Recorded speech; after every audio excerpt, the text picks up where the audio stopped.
80,000 industrial chemicals currently are in use in the United States, with more than 700 now found within every human body. And the problem really isn't the corporation itself. The problem is, in many ways, the structure of law itself. And that if we don't win regulatory fights, if we don't win these fights that we're involved in when the corporations come in to do X, Y, and Z, it's our fault. Because we have the democratic system to use, we just didn't get enough people to the demonstration. Meanwhile, the system is fixed. We've been schnookered for a long, long time.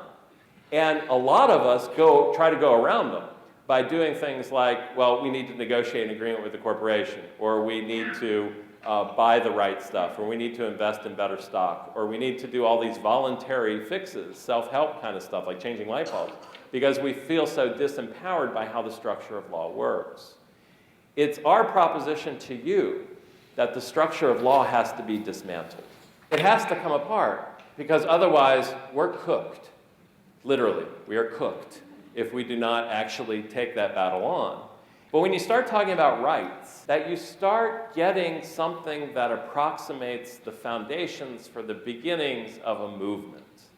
A movement that says that the state government is not going to help us, the federal government is not going to help us, and the only way that we're going to make change to those layers of law is to force it to happen by disobeying the law itself. And it's not so foreign. We've been at that place before in our history. The abolitionists didn't advocate for establishing a slavery protection agency. The suffragists, they didn't just write letters to the White House, they voted. And they were arrested, and they were thrown into jail, and then they had trials.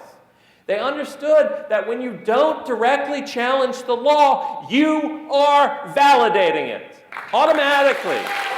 So these communities, the least likely of activists in some ways, began coming to a conclusion. And that conclusion was they had to take these doctrines on frontally. And so they decided to begin writing these ordinances to directly challenge those legal doctrines which keep our communities subordinate to those corporations.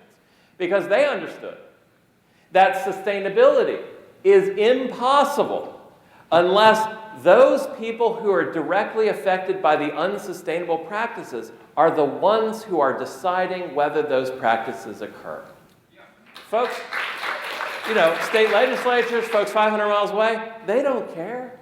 They don't care. The community's a dumping ground. It's a toilet. They're going to use it for as long as they can until people stand up and say, we're not going to do it anymore.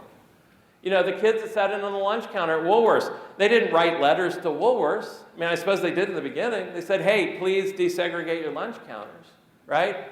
But eventually at some point, they said, no more. Things are so bad that we need to go in and actually break the law. We need to disobey the law in a very structured way, but we need to do it. And so they did. And in fact, this country's built on people not following the law. The Declaration of Independence, people breaking free, self-governance, all that stuff that's built into us that we seem to have lost. We think it's time to return to that place. The cost of doing nothing is more now than the cost of doing something. What are we waiting for? I mean, seriously, how bad does shit have to get before we actually begin to be less obedient to how the structure operates, right? Join us for his talk, Breaking a Fixed System, at 7 p.m. Thursday, November 12th, Cushwa Hall B100 on Lincoln Avenue, Youngstown State University.